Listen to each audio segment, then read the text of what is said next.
Bonjour à tous.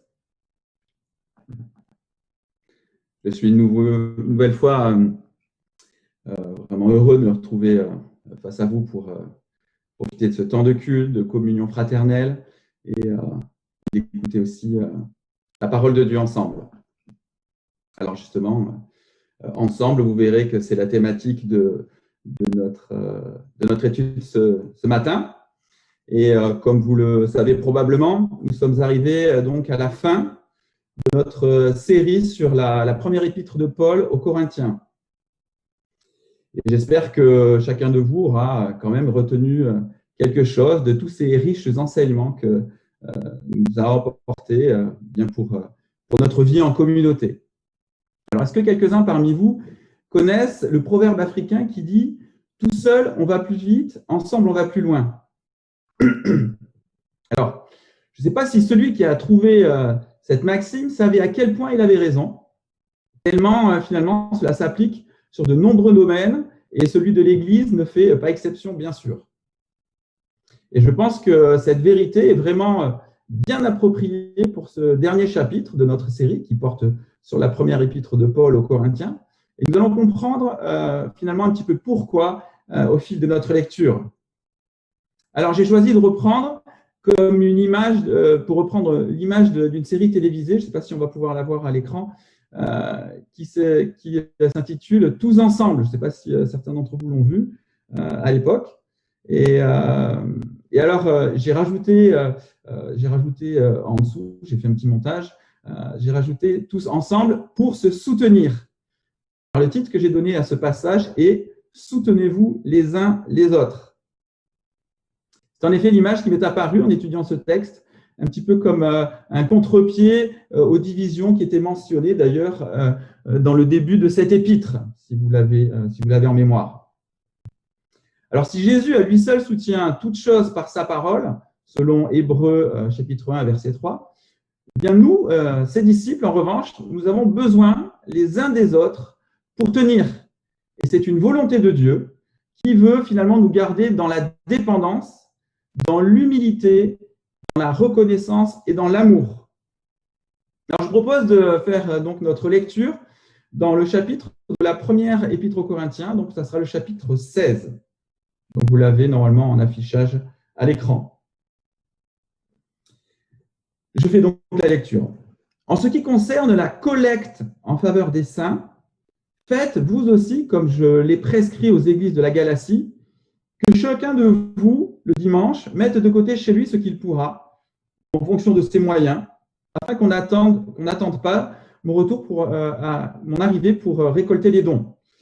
Quand je serai chez vous, j'enverrai avec des lettres ceux que vous aurez choisis pour porter vos dons à Jérusalem.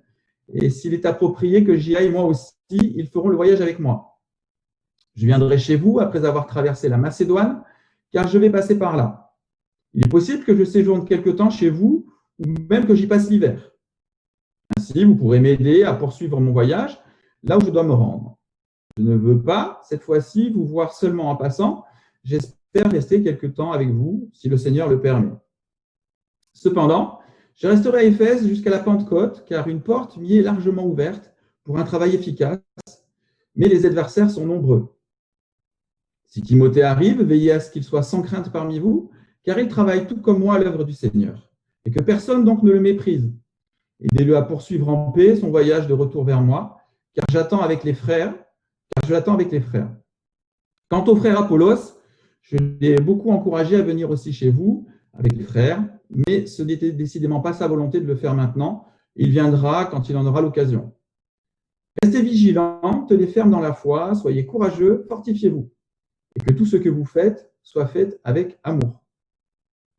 Voici une recommandation, frères et sœurs. Vous savez que la famille de Stéphanas est le premier fruit de l'Achaïe et qu'elle s'est consacrée au service des saints. Soumettez-vous à de telles personnes, ainsi qu'à tous ceux qui travaillent et peinent avec elles. Je me réjouis de la présence de Stéphanas et de Fortunatus et d'Achaïcus. Ils ont suppléé à votre absence, car ils ont tranquillisé mon esprit et le vôtre. Sachez donc apprécier de telles personnes. Les églises d'Asie vous saluent. Aquilas et Priscille, ainsi que l'église qui se réunit dans leur maison, vous saluent chaleureusement dans le Seigneur. Tous les frères et sœurs vous saluent. Saluez-vous les uns les autres par un saint baiser. Moi, Paul, je vous salue de ma propre main. Si quelqu'un n'aime pas le Seigneur Jésus-Christ, qu'il soit anathème. Maranatha, que la grâce du Seigneur Jésus-Christ soit avec vous. Mon amour est avec vous tous en Jésus-Christ. Voilà, ainsi se termine donc notre lecture du dernier chapitre de la première épître aux Corinthiens. Et donc, comme première partie, j'ai choisi d'intituler l'Église, un soutien financier.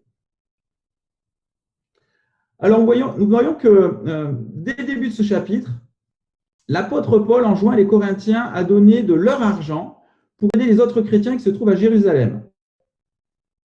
Nous ne savons pas vraiment la raison de leur pauvreté. Toutefois, il est fort probable qu'elle soit due à la famine dont il était question en Acte 11, dans les versets 28 à 30. Toujours est-il que Paul demande aux Corinthiens, comme aux autres églises de la Galatie d'ailleurs, ainsi que selon Romains chapitre 15, verset 26, celle de la Macédoine et de l'Achaïe, eh bien, de pourvoir à leurs besoins en faisant des collectes, selon le principe de donner chaque semaine une partie de leurs revenus. Nous avons vu que ces premiers chrétiens de Jérusalem avaient mis en commun tous leurs biens et redistribué l'argent de manière à ce que personne ne soit dans le besoin. À présent, eh bien, c'est la communauté tout entière qui a besoin d'une aide extérieure. Cette solidarité entre chrétiens de différentes églises est un principe qui devrait être encore mis en pratique aujourd'hui. Et cet effort d'unité se vit notamment dans les unions d'églises. Et je peux citer déjà la nôtre, les CAEF, eh bien, c'est un petit peu comme ça qu'on procède aussi. Et chaque église de notre union, finalement, cotise. Cet argent eh bien, peut être redistribué dans diverses œuvres, et notamment aussi en soutien de certaines églises qui peuvent être dans le besoin. Et je cite notamment, par exemple, les églises qui peuvent être en implantation d'églises. Voilà, donc je ferme la parenthèse.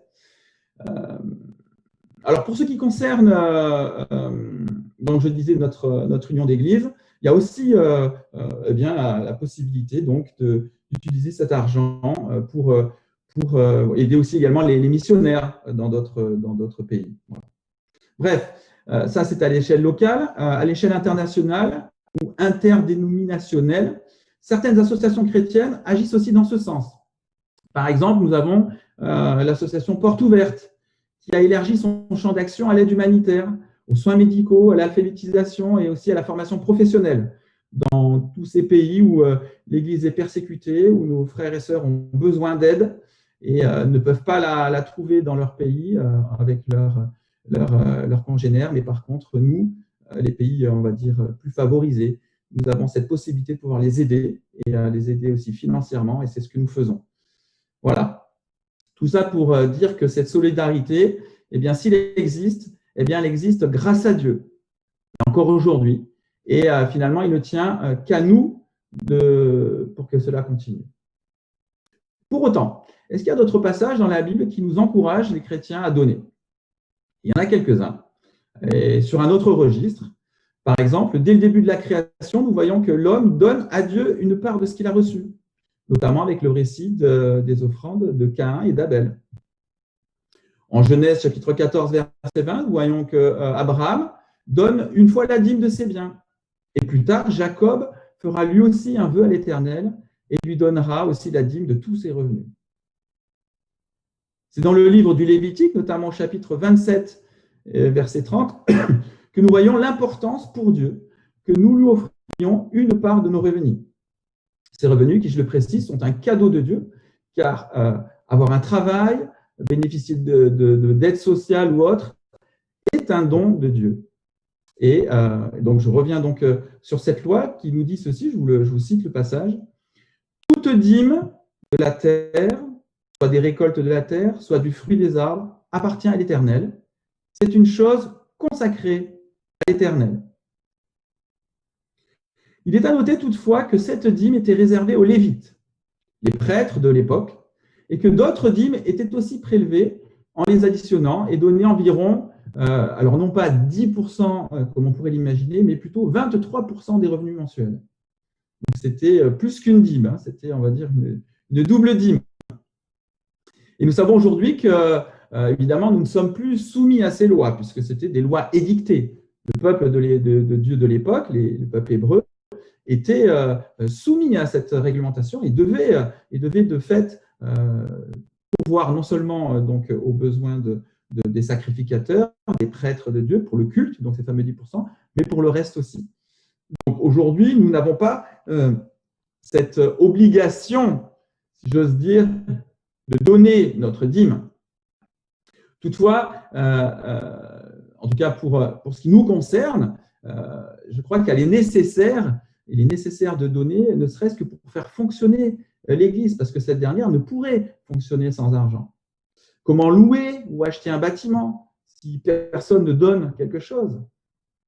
Vous savez, par exemple, en tout cas pour l'Église de la Pompignane, que nous réfléchissons à partir des locaux dans lesquels nous sommes, ne serait-ce que parce que la taille des locaux commence à être un petit peu exiguë, et puis que ça fait aussi pas mal d'années, plus de 10 ans qu'on est avec les adventistes. Et bien, si on veut pouvoir partir de là, il nous faut aussi de l'argent, beaucoup d'argent, énormément d'argent. Et cet argent, si on peut nous dire qu'il tombe du ciel, s'il tombe du ciel, c'est aussi de nos poches. Et Dieu nous suscite en chacun de nous le désir de donner. Et pour pouvoir concrétiser tout cela, il nous faut de l'argent, et cet argent vient de nous. Donc, en pratique, il nous faut nous mobiliser donc, tous ensemble et que chacun mette la main à la poche si on veut espérer quoi que ce soit de faire pour le royaume de Dieu. Mais finalement, qu'est-ce que Jésus pensait à propos de ça? Alors, dans le chapitre 2, verset 42 de l'évangile de Luc, il est écrit ceci: « Mais malheur à vous, pharisiens, parce que vous payez la dîme de la menthe, de la rue et de chaque plante, que vous négligez la justice et l'amour de Dieu. Voilà ce qu'il fallait pratiquer sans négliger le reste. » Alors Jésus ne dit pas aux pharisiens que payer la dîme n'est pas une chose à faire, même si ce n'est plus un commandement. Mais finalement, il les reprend sur la motivation de leurs actions. La fin de sa phrase, sans négliger le reste, montre bien qu'il ne remet pas en cause le fait de payer la dîme, pourvu finalement que ça soit fait avec plaisir et non pas par légalisme. Un autre texte qui montre encore une fois que Jésus encourage à donner pour le Seigneur, je le lis, ce n'est pas affiché, qui est dans l'évangile de Marc, chapitre 12, versets 41 à 44. Jésus était assis vis-à-vis du tronc et regardait comment la foule y mettait de l'argent. De nombreux riches mettaient beaucoup. Une pauvre veuve vint aussi, elle y mit 2 petites pièces, une toute petite somme. Alors Jésus appela ses disciples et leur dit: « Je vous le dis en vérité, cette pauvre veuve a donné plus que tous ceux qui ont mis dans le tronc, car tous ont pris de leur superflu pour mettre dans le tronc, tandis qu'elle, elle a mis de son nécessaire, tout ce qu'elle possédait et tout ce qu'elle avait pour vivre. » Alors là, je crois que le niveau est bien plus élevé que même les obligations qu'on retrouvait dans le commandement de l'époque, dans la loi de l'époque. C'est plus le simple fait finalement de donner la dîme, un 10% ou 23%. Non, là c'est carrément de son nécessaire. C'est carrément de ce dont elle avait besoin pour vivre. Est-ce que nous, si on fait une transposition, si on se mettait à la place de cette petite pauvre veuve, est-ce que nous, on serait capable de donner, non pas comme ces pharisiens légalistes, juste de notre surplus, de notre superflu, mais est-ce qu'on serait capable de donner de notre nécessaire en offrande à Dieu? Je propose une lecture dans la deuxième épître de Corinthiens, chapitre 9, versets 6 à 8. On va l'afficher. Sachez-le, celui qui sème peu, moissonnera peu. Et celui qui sème abondamment, moissonnera abondamment. Que chacun donne comme il l'a décidé dans son cœur, sans regret ni contrainte. Car Dieu aime celui qui donne avec joie. Dieu peut vous combler de toutes ses grâces afin que vous possédiez toujours à tout point de vue de quoi satisfaire à tous vos besoins et que vous ayez encore en abondance pour toute œuvre bonne. Alors, ce passage que nous venons de lire nous présente plusieurs points importants. Tout d'abord, le fait que ce que nous semons, en l'occurrence ce que nous donnons sur cette terre, eh bien, nous sera rendu un jour, ici ou bien au ciel. Ensuite, il nous indique la manière avec laquelle il faut donner, c'est-à-dire avec joie et non pas par obligation, non pas par légalisme, non pas pour se donner bonne conscience. Non, donner avec joie, avec plaisir, sachant pourquoi on donne. Enfin, Dieu, dans sa bonté, peut aussi nous combler de biens, de telle façon que l'on puisse en faire non seulement en profiter nous-mêmes, mais aussi en faire profiter les autres. Et de ce fait, non pas le garder pour soi égoïstement. Alors, je voudrais juste très rapidement apporter un petit témoignage personnel qu'on avait vécu à Grenoble. Quand j'étais avec ma famille, nous étions donc, j'étais en formation pastorale et avec ma famille, eh bien, elle m'a suivi pour non pas faire qu'une année au départ, nous devions faire une année à l'Institut biblique de Genève, mais cette année s'est terminée en 4 ans et on n'avait pas vraiment prévu un coussin suffisamment épais financièrement parlant pour pouvoir nous permettre de tenir pendant 4 ans. Une année, oui, mais pas 4 ans.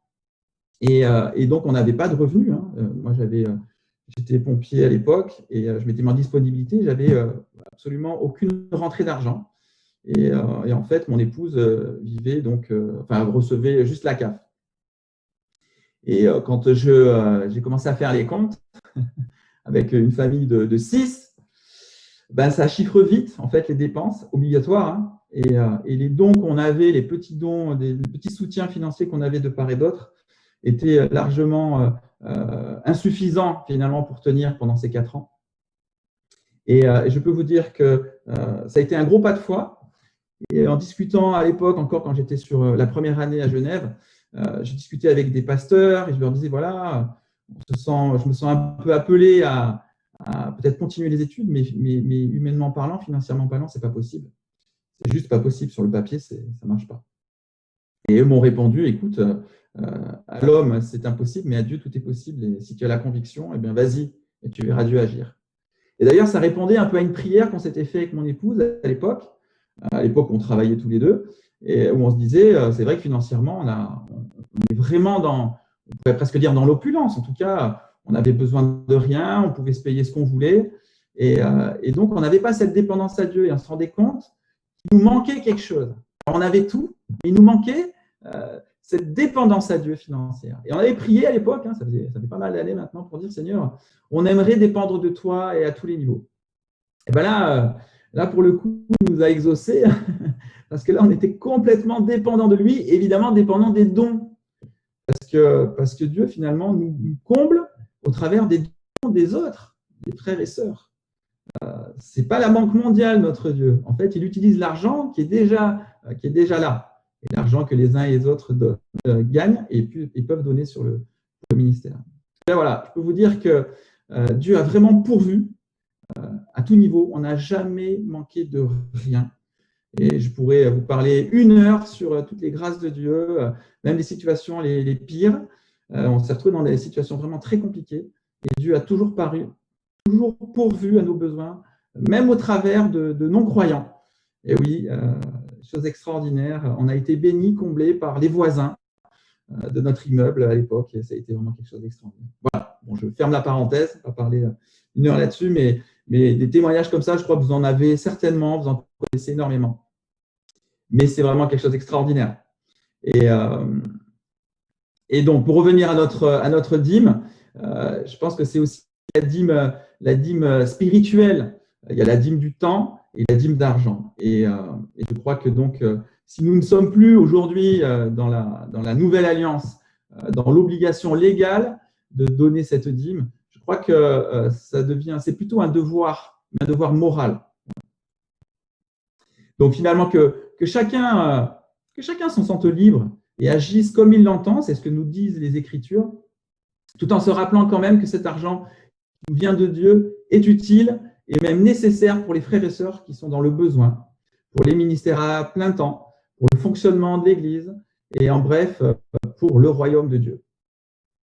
Alors maintenant, j'en viens à la deuxième partie de ce message qui est l'Église, un soutien moral et spirituel. Et c'est donc ce deuxième et dernier point que nous allons aborder, eh bien, ressort de notre texte, le texte que nous venons de lire, et il est tout aussi important que le premier, voire même peut-être même plus important que le soutien financier. Ce rôle de soutien moral et spirituel est en effet primordial, et il n'y a pas moins de 7 principes qui sont ressortis lors de la lecture que j'ai faite de ce texte. Les membres de l'Église de Christ, à l'image du corps, de son corps, sont liés entre eux. Alors non pas par des ligaments, des tendons ou des muscles, mais par un lien beaucoup plus solide et résistant, celui de l'amour que Dieu a mis dans le cœur de chacun de nous. Et c'est cet amour, finalement, qui génère le désir de vouloir se soutenir les uns les autres. Mais alors, de quel soutien s'agit-il? Tout d'abord, le soutien moral. Pour prendre l'exemple de Timothée.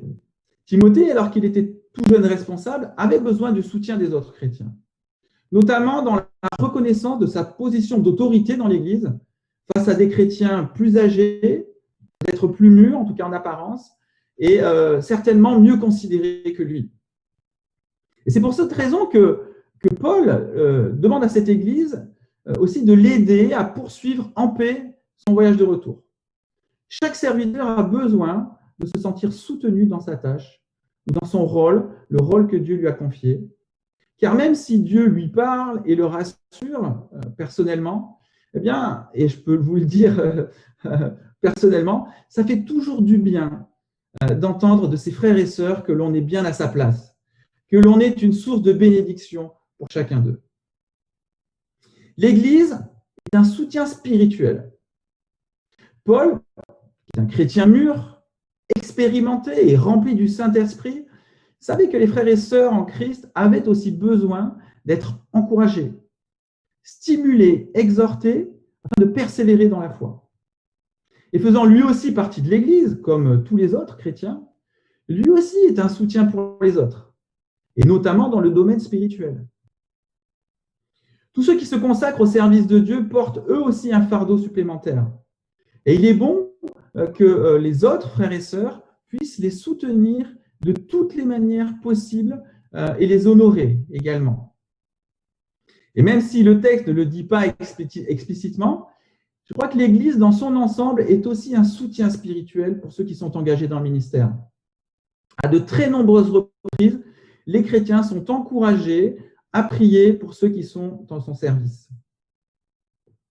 Paul demandera d'ailleurs le soutien dans la prière afin de pouvoir annoncer l'Évangile avec courage, pour être libéré de prison, ou bien encore pour ouvrir les portes et annoncer la bonne nouvelle, etc.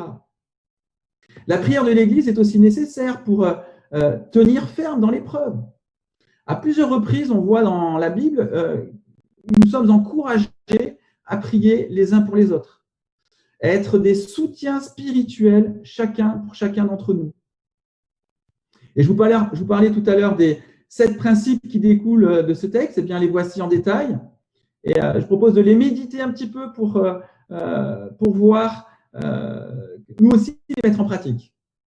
Alors de cela, eh bien, nous avons se respecter, s'entraider, s'encourager, s'aimer, se faire confiance, se réconforter, s'apprécier. Bien sûr, la liste ne s'arrête pas là.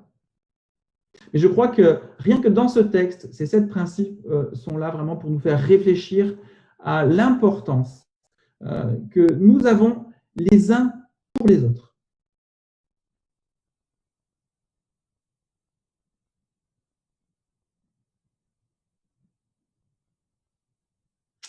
Se respecter, s'entraider, s'encourager, s'aimer, se faire confiance, se réconforter, s'apprécier. Je vais conclure sur ce texte finalement en voyant une chose qui est on ne peut plus évidente, me semble-t-il.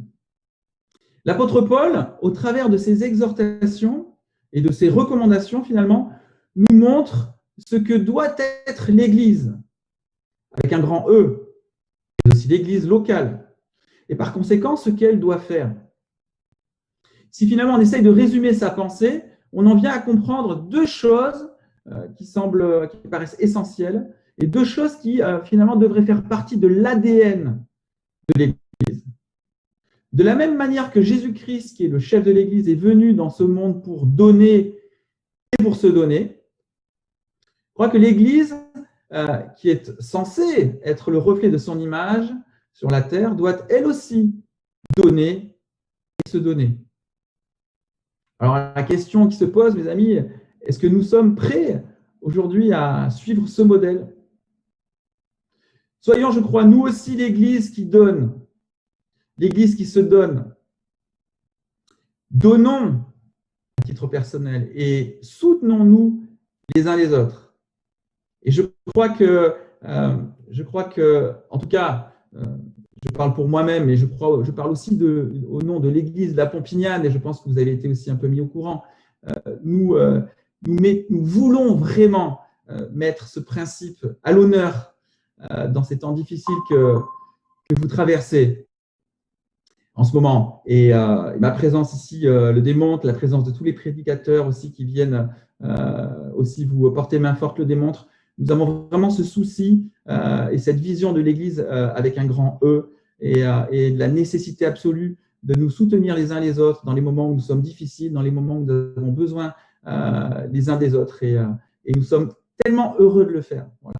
Et je profite encore de cette occasion pour vous, vous dire de la part de l'Église de la Pompignane combien nous vous aimons, combien vous êtes chers à nos cœurs, combien nous sommes heureux de pouvoir participer d'une manière ou d'une autre à vos cultes, à votre vie d'église. Et nous voulons vous dire combien nous sommes disponibles pour vous. Voilà. Et je ne sais pas ce que l'avenir va déterminer, mais en tout cas, voilà, juste vous réconforter sur le fait que nous sommes main dans la main, que nous sommes un seul corps, nous sommes une seule Église et nous avons le même Seigneur qui travaille nos cœurs, qui nous encourage, nous fortifie et nous bénit chacun les uns les autres avec les dons qu'il a fait chacun les uns les autres, au service des uns des autres. Soyez bénis, mes frères et sœurs, et que Dieu nous bénisse tous au travers les uns des autres. Amen.